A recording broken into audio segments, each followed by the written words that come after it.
Hi everyone, trade সন্ধান চ্যানেলে আপনাদের সকলকে স্বাগতম। তো ফাইনালি আজ লাইভ ভিডিও নিয়ে চলে এসেছি। নিফটি ফিফটিতে ট্রেড নিয়েছিলাম, একটাই ট্রেড নিয়েছি।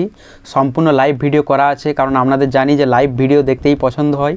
জানি যে আপনাদের লাইভ ভিডিও দেখতে খুবই ভালো লাগে, কারণ তাতে প্রফিট হোক বা লস হোক সেটা যদি লাইভ রেকর্ডিং করা থাকে তো সেক্ষেত্রে একটা ইন্টারেস্টিং ব্যাপার হয়। তো সেক্ষেত্রে আমি লাইভ ভিডিও ফাইনালি বানিয়েছি এবং চলুন আমি আপনাদেরকে স্ক্রিনে নিয়ে চলে যাই এবং স্ক্রিনে আমি দেখে নিই সেখানকার মাইন্ডসেট কী, কিসের জন্য ট্রেড নিয়েছিলাম, কি দেখে এন্ট্রি নিয়েছিলাম এবং আমার টার্গেট অ্যাচিভ হয়েছে নাকি আমি লস করেছি, প্রফিট করেছি না লস করেছি, সম্পূর্ণ কিছু এভরিথিং সেখানে স্ক্রিনে আপনাদেরকে শেয়ার করবো। ওকে, তো এখানে দেখুন আমি এরপরে অর্ডার প্লেস করব, কারণ হচ্ছে আমার পারফেক্ট সেটআপ তৈরি হয়ে গেছে। এখানে অর্ডার প্লেস করা হয়ে গেছে, তো অর্ডার প্লেস করেছি, এখানে পারফেক্ট সেটআপ তৈরি হয়েছে, তারপরে আমি ট্রেডে এন্ট্রি নিয়েছি। আর এখানে দেখুন আমি জিরোধা তো ইউজ করি, তবে আমি ওয়েবসাইট থেকে ট্রেড নিই না। আমি বিশেষ করে মোবাইলের মাধ্যমেই ট্রেডে এন্ট্রি এক্সিট করি এবং স্টপ লসও লাগাই, এবং মোবাইলের মাধ্যমে লাগাতেও সুবিধা হয়। কিন্তু আজ আমি এখানে আপনাদের রেকর্ডিংয়ের জন্য ওয়েবসাইট থেকেই নিলাম, তার জন্য একটু প্রবলেম হচ্ছিল যে পজিশনটা কোথায় দেখাই। তো নিচের দিকে দেখুন এখানে পজিশন দেখাচ্ছে, এখানে প্রফিটটা দেখাচ্ছে, ঠিক আছে। এখানে প্রফিট এবং লস দেখাচ্ছে যে আমি কত টাকার প্রফিটে আছি বা লসে আছি। এখন লসে আছি। মার্কেট আমার ডাইরেকশানের দিকে গিয়ে নিচের দিকে আসছে। আমার স্টপ লস হচ্ছে ছোট, এই ক্যান্ডেলে যে শ্যাডোটা দেখতে পাচ্ছেন ওই শ্যাডোর নিচে কিন্তু স্টপ লস, ঠিক আছে। ওর নিচে যদি চলে আসে তাহলে আমি এখান থেকে এক্সিট করে দেবো। তার কারণ হচ্ছে আমার প্ল্যান আছে, বেশি বড় স্টপ লস দিয়ে তো লাভ নেই, ছোট স্টপ লস দেন, ছোট স্টপ লসে কাজ করুন, কোনো প্রবলেম নেই। টার্গেট বড় রাখতে হবে, এটা হচ্ছে ব্যাপার। আপনার যদি টার্গেটই ছোট থাকে আর যদি স্টপ লস বড় থাকে তো সেক্ষেত্রে আপনি তো বারবার লসই করবেন, মানে প্রফিট করলেও আপনি সেই লসেই থাকবেন। তো সেক্ষেত্রে হামেশা আপনাকে লস ছোট করতে হবে এবং প্রফিট বড় করতে হবে। আর ওইটাই বিগিনার্সদের প্রবলেম, মানে প্রথম যারা ট্রেডিং আসে নিজের সাইকোলজিতে প্রবলেম হয়। এটা হচ্ছে পুরো মেন্টাল গেম, তাহলে পুরো কন্ট্রোল করাটা অত সহজ ব্যাপার না। এখানে দেখুন আমি পজিশনে এখন লসে আছি, 20 টাকার মতো লস দেখাচ্ছে। অর্ডার সেকশানে দেখুন আমি 69 টাকা 80 পয়সা ধরে আমি এভারেজ বাইং করেছি, এবং সেই সঙ্গে আমি এখানে আমি স্টপ লস লাগিয়েছি। স্টপ লসটা আমি ফোনের মাধ্যমেই লাগিয়েছি। শ্যাডোর নিচে এলে আমি এখান থেকে এক্সিট করে দেবো। ওকে, আমার একটা ভিউ আছে যে 1:2.5, মানে আমি বিশেষ করে যে ট্রেড নিই, তো ট্রেড নেওয়ার পর আমার যে রিস্ক রিওয়ার্ড থাকে, মানে আমার সেটআপগুলো আমি আগের থেকে ভালোভাবে সেগুলো ব্যাক টেস্ট করেছি এবং দেখেছি যে আমার সেটআপ মোটামুটি কীরকম রিস্ক রিওয়ার্ড দেয় বেশিরভাগ ক্ষেত্রে, ম্যাক্সিমাম টাইম।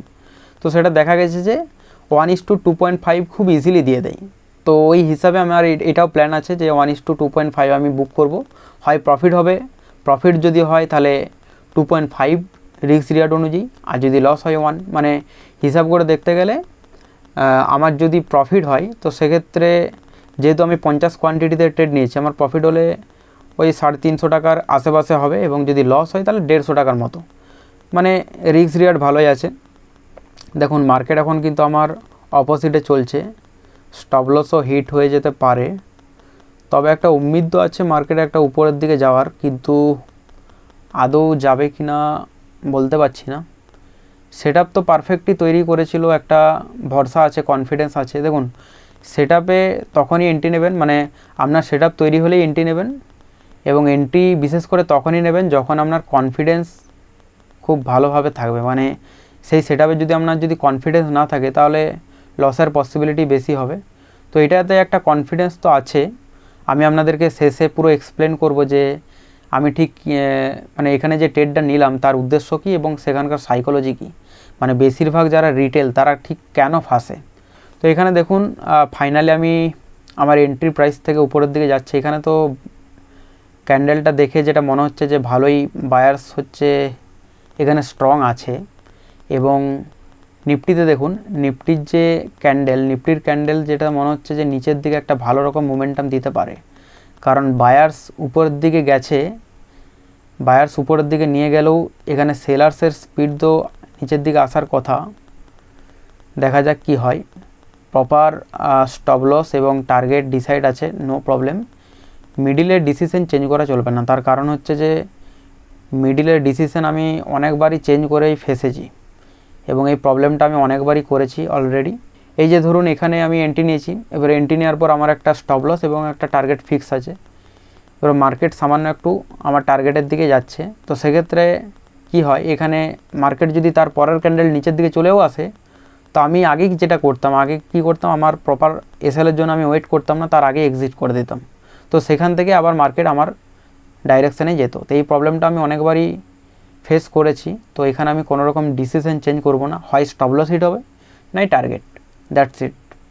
আশা করি এটা টার্গেট হিট হয়ে যাবে, কারণ যেরকম মোমেন্টাম দেখতে পাচ্ছি নিফটি ফিফটির, তাতে খুব ইজিলি চলে আসবে। কারণ এখানে কোনো রকম স্ট্রং বায়ার্সও নেই, নিচের যে সাপোর্টটা দেখতে পাচ্ছেন এখানে কোনো রকম স্ট্রং বায়ার্স তো দেখতে পাচ্ছি না।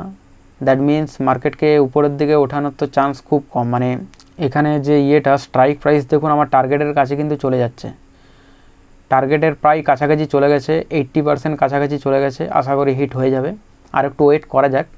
এখানে দেখুন মোটামুটি টার্গেটের কাছে চলে যাচ্ছে, আশা করি টার্গেট হিট হয়ে যাবে, কারণ অপশানে টার্গেট যদি হিট হয়ে যায় এখান থেকে আমি এক্সিট করে যাব।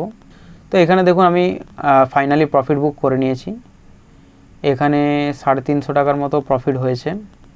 মোটামুটি আমার অ্যাকুরেসি অনুযায়ী ইন্ডেক্স আরও নিচের দিকে যাবে, বাট আমি এখানে এক্সিট এই কারণে করে দিলাম, এটা হচ্ছে আমার নিজস্ব রুলস ছিল। এরপর আমি এখানে এক্সপ্লেন করব যে ঠিক আমি কি দেখে ট্রেড নিয়েছিলাম। তো এখানে দেখুন মার্কেটে কি করেছে, মার্কেটে হচ্ছে যে প্রথমে এই জায়গার থেকে ওপেনিং হয়েছে, মানে 30শে জুলাই এখানে ওপেনিং হওয়ার পর মার্কেট প্রথমে আপ সাইডে মোমেন্টাম দিয়েছে, এবং এই জায়গায় দেখুন এখানে বায়ার্স বারবার চেষ্টা করেছে একটা জায়গায় রেসিস্ট্যান্স তৈরি করেছে। মানে এখানে একটা জায়গায় দুবার রিজেকশন দেওয়া মানে এটাকে রেসিস্ট্যান্স হিসেবে গণ্য করা হয়। তো সেই হিসেবে মার্কেটে কি হয়েছে যে এখানে দেখুন অলমোস্ট বায়ার্স কিন্তু 3বার রেসিস্ট্যান্স দিয়েছে। 3বার রেসিস্ট্যান্স দেওয়ার মানে এটা কি, যে যেহেতু মার্কেটে দেখুন এখানে একটা বড় রকম ফল দিয়েছে এবং এই জায়গার থেকে কন্টিনিউ আপ সাইডে মোমেন্টাম দিচ্ছে, তো এখানে আমার একটা পার্সপেক্টিভ ছিল যে মার্কেট এখান থেকে একটা আপ সাইডে ব্রেক করবে। ব্রেক করার পর এই জায়গায় বেশিরভাগ যারা বিগিনার্স, মানে এই জায়গায় ব্রেক করার পর বেশিরভাগ যারা রিটেল ট্রেডার্স তারাই কিন্তু এখানে ফাঁসবে, কারণ বিশেষ করে বিগিনার্সরাই ফাঁসে, কারণ এখানে তারা ভাবে যে এখান থেকে ব্রেকআউট হিসেবে তারা এন্ট্রি নেয়। তারা এই হিসাবে প্লট করে যে মার্কেটে বারবার রেসিস্ট্যান্স দিয়েছে, তাহলে এখান থেকে একটা ব্রেক করে উপরের সাইডে মোমেন্টাম দেবে, সেই হিসাবে তারা কিন্তু এখানে বাইং করে। তো এখানে যারা বাইং করে তাদের স্টপ লস মোটামুটি এই ক্যান্ডেলে থাকে, অনেকের এখানে থাকে, আবার অনেকে তো স্টপ লস দেয়ই না। তো সেক্ষেত্রে আমার এখানে প্ল্যানিং ছিল যে মার্কেটে এই জায়গার মানে এর উপরে তো যার পসিবিলিটি খুব কম ছিল, সেই কারণে আমি এখানে এন্ট্রি নিয়েছিলাম। ঠিক আছে, আমার এখানে এন্ট্রি ছিল, এখানে স্টপ লস ছিল এবং এতদূর টার্গেট ছিল, আমার টার্গেট হিট হয়ে গেছে, এখান থেকে আমি এক্সিট করে গেছি। তো এরপর দেখুন আমি যদি হোল্ড করে থাকতাম তাহলে কিন্তু খুব ভালো একটা ফল দিয়েছে, মানে অনেক বড় রকম একটা প্রফিট হতো। বাট নিজের রুলসকে ব্রেক করাটাও ঠিক না, এমনও তো হতে পারতো মার্কেটে এখান থেকে ঘুরে আমার স্টপ লস হিট করে দিতে পারতো। তো সেক্ষেত্রে নিজের রুলসকে মেনে চলুন এবং যত ব্রেক করবেন ততই কিন্তু আপনি লসই করবেন। ওকে।